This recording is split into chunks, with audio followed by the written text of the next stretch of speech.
Where two of America's mightiest rivers crash together, there is a town that was built to rule them both. 200 years ago, they were certain this place would become one of the greatest cities in the nation. Today, its grand streets stand empty. Its buildings are crumbling into the weeds, and almost no one is left. This is Cairo, Illinois, the city that should have been a metropolis and became a ghost. Look at a map of America, and one place seems chosen for greatness, where the Ohio River pours into the mighty Mississippi. Here, two of the largest rivers on the continent become one. Whoever controlled this point controlled the trade of half a nation. In 1837, ambitious men stood on this wild riverbank and saw the future, a great city rising from the mud. They drew grand plans by candlelight, wide avenues, a booming port, a metropolis to rival Chicago and St. Louis. They gave it a bold name, Cairo, after the great city of Egypt, where another river had built an empire. But the land hid a deadly flaw. This narrow point of earth sat lower than the rivers surrounding it. Every spring, the water rose and swallowed the streets whole. To survive, they would have to wall out the rivers themselves. So, they built. By hand, with shovels and mules, they raised enormous earthen walls, levees, around the entire town. When they finished, the rivers ran higher than the rooftops.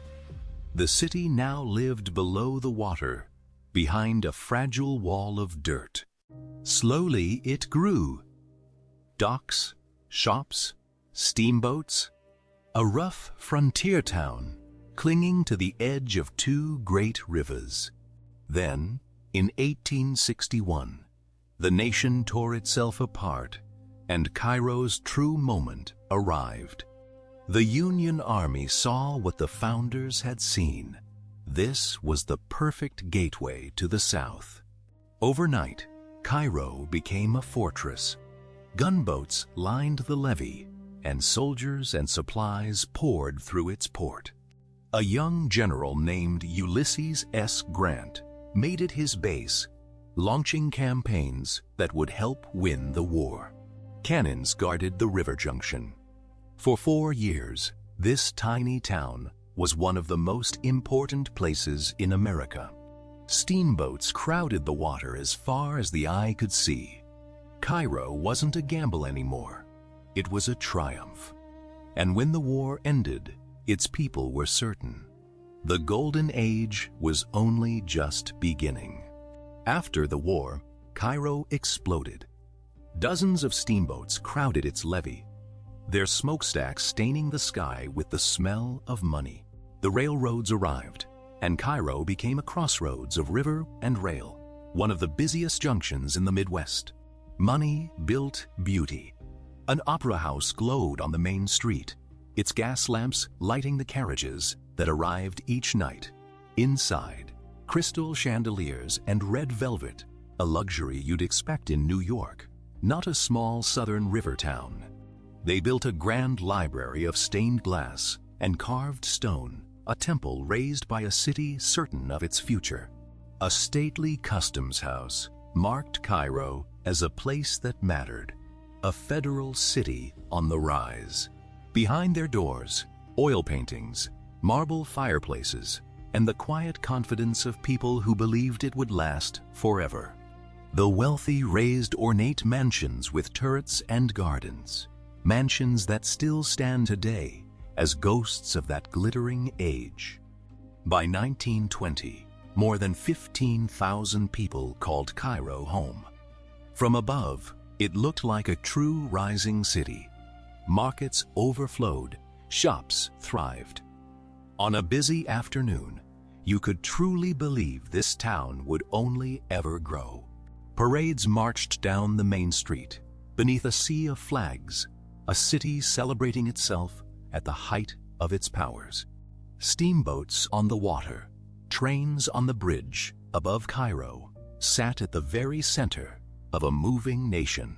On a cornerstone, they proudly carved, "The date certain, the best was still ahead." They were wrong, but Cairo's golden age stood on a dark foundation. The city sat on the very edge of the South, where freedom and slavery met. Before the war, it was a gateway to liberty, a stop on the Underground Railroad, where the enslaved crossed the river by night. Yet even in a free state, the color line ran deep. As white Cairo prospered, its black residents were kept down. Segregation shaped every street, which shops you could enter, which doors you could use, where you were allowed to be. Black families were shut out of pools, theaters, and public life, strangers in the city they had helped build. They were turned away at factory gates, given the hardest work for the lowest pay, and told to be grateful. Then, in 1909, that simmering hatred boiled over into one of the darkest nights in the town's history. A black man named Will James was seized by a mob of thousands and killed in a public act of violence. For Cairo's black community, the message was terror. Here, your life could be taken, and no one would answer for it. The decades that followed brought no justice, only separate schools, separate streets, a separate and lesser place in society. Jim Crow ruled here as harshly as the Deep South, every sign a daily reminder of who held power. But the community did not break. In their churches, they gathered, organized, and held to a quiet, unshakable strength. Two Cairos now lived side by side, one paved and prosperous, one neglected and ignored, split by an invisible wall. By the 1950s, that wall was cracking. A new generation refused to accept the world their parents had endured. The pressure had built for 100 years, and in Cairo, it was about to explode. But Cairo's fortune had always depended on the rivers. And in the new century, the rivers no longer needed Cairo. The age of the steamboat was ending. One by one, the great boats stopped coming, and the docks fell silent. Trade moved to the railroads, and the railroads were laying their tracks somewhere else. Then came the highways. Engineers built towering bridges that carried traffic clean over the rivers and clean over Cairo. Cars that once had to stop here now raced past, high above, never touching the town below. The factories went quiet. The smokestacks went cold. The jobs that had fed the city simply disappeared. On the main street, the first shops closed their doors, windows going dark, signs gathering dust. The depot that once roared with crowds stood empty, weeds pushing up between the rusting rails. The levee, once crowded with steamboats, fell still just gray water and the cry of a single gull.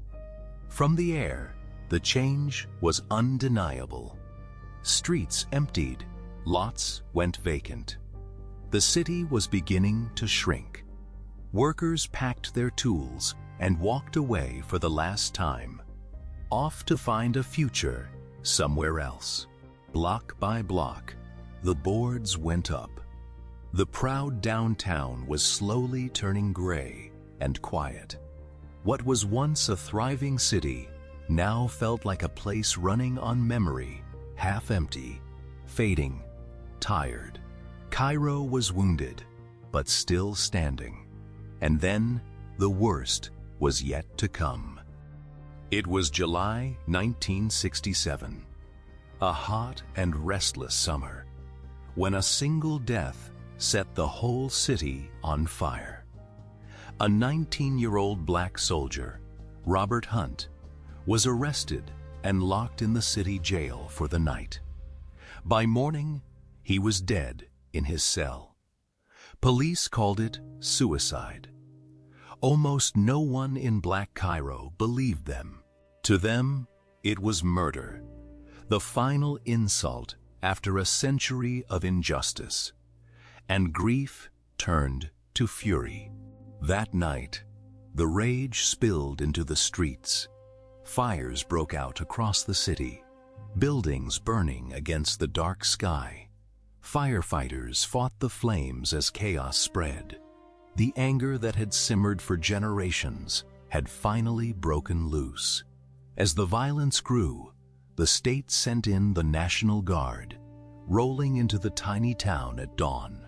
Soldiers lined the main street, rifles ready, turning Cairo into something that looked like a war zone.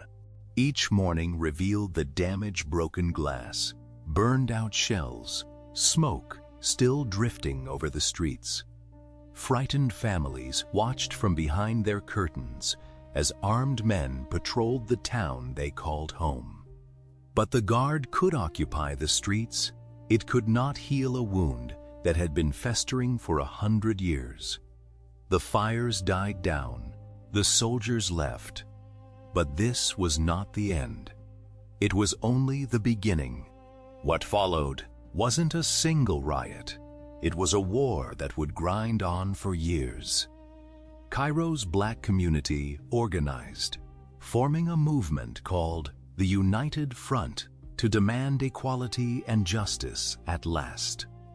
Their weapon was the boycott. They refused to spend a single dollar in the white-owned stores downtown. Week after week, those stores sat empty. The economic heart of White Cairo began to bleed. In response, white residents formed their own armed group, the so-called White Hats, and took to the streets. Night after night, the two sides faced off across a divided town, fear and hatred hanging in the air. And then the shooting started. In 1969 alone, gunfire echoed through Cairo on more than 150 nights.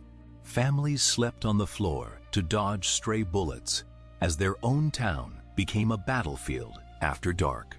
Each morning, they counted the scars, shattered windows, bullet-pocked walls, the wreckage of another night at war. Buildings were firebombed and burned.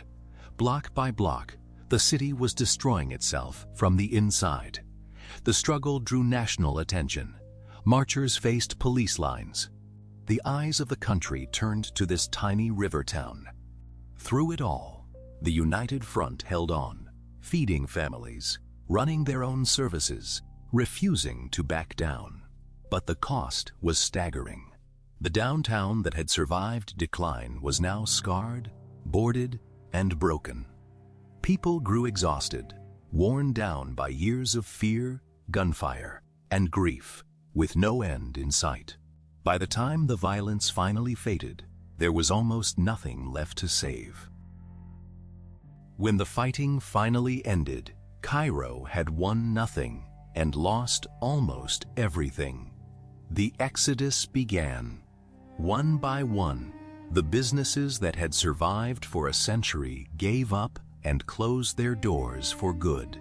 Main Street, once the proud heart of the city, was boarded shut, a row of dead and empty buildings. Families packed up and left. Schoolyards fell silent. Those who could find a way out simply went. Without people to tend it, the town began to vanish. Grass pushed up through cracks in the pavement. Roofs caved in. Walls buckled. The buildings of the Golden Age were left to rot where they stood. Block after block was torn down, leaving empty lots and ghostly gaps where a thriving city had once stood. Those who stayed walked streets that grew emptier every year, haunted by the memory of what Cairo had been. Grand old houses were swallowed by ivy and silence, their windows dark, their families long gone. What couldn't be saved was demolished, the physical history of the city bulldozed into dust. The numbers told the story. In just 20 years, Cairo had lost more than half its people. The city that was built to rule two rivers was now, quietly, disappearing from the map. Today, Cairo still sits where the two great rivers meet, but the city they were meant to crown is gone. Its main street is a corridor of ruins. Empty windows stare out over sidewalks where no one walks. The old theater still stands, its marquee dark. The last show ended decades ago. Brick facades crumble onto the streets. Trees grow inside buildings that once held shops and offices. Grand homes sit abandoned, sinking slowly into the earth beneath a tangle of vines. Yet Cairo is not entirely empty. A few hundred people still call this place home. Where 15,000 once lived, barely 1,500 remain, guarding the memory of a city that was. They live behind the same great levees, still holding back the rivers that gave Cairo both life and ruin. And the rivers roll on, just as they always have, carrying their barges past a town the world forgot. Cairo, Illinois, the city that should have ruled two rivers and was instead left quietly behind. Cairo wasn't destroyed by a single flood or fire. It was lost slowly by changing rivers, by broken promises, and by the wounds people inflicted on one another. It stands today as a warning and a memory that even a place certain of greatness can be left to fade until almost nothing remains but empty streets and silence. But as long as someone remembers its story, Cairo is not entirely gone. The people who built it, who fought and suffered and stayed, they deserve to be remembered. This has been The Long Quiet, where history was left behind. If you'd like to walk through more forgotten places like this one, subscribe, and we'll see you in the next quiet corner of a changing world.